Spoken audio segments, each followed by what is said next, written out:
Welcome back to Cherubim Creations. I'm Dennis G.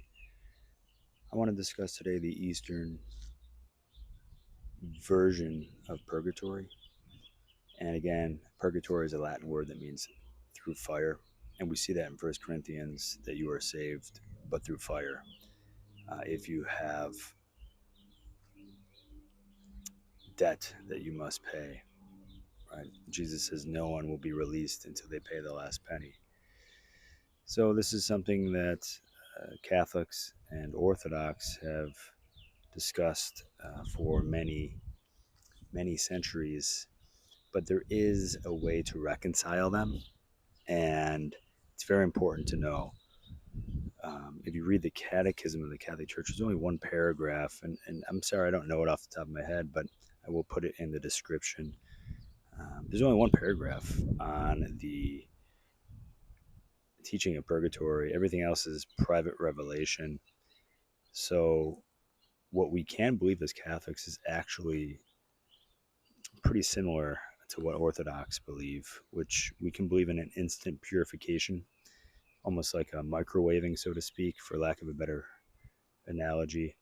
Uh, Apart from the oven way of thinking about being in there for a period of time, depending on how many sins you have or the punishment due to sin that you have when you die.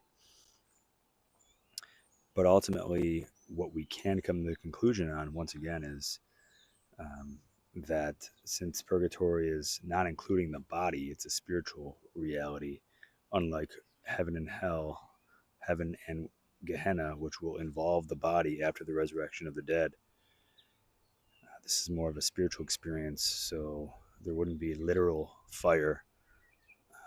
Catholics do not believe that either. It's more of a burning of desire for God, right? Because you're saved at that point.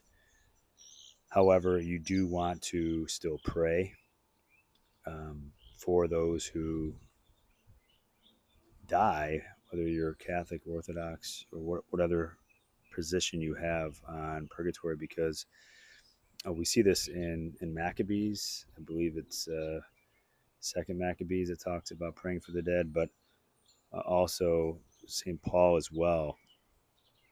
Onesimus, his friend, died. I think it's in Philemon. Again, I'm just speaking from the heart here, from memory. But Onesimus dies, and there's argument that he prays for his soul. Why would he need to do that if he's already saved? In the sense of he's saved, therefore, he's in heaven, not necessarily. But even if there isn't a location, a purgatory, and it's just an instant purification, you'd still want to pray for them because they ultimately will have their purification lessened, so that instant purification will be less intense. The heat will be lowered, so to speak, because of your prayers. And God is outside of time. Therefore, even if they're all instantly purified when they die, all the souls that pass away, those prayers that you say now can still be used for them at that time. Again, God is outside of time. He's present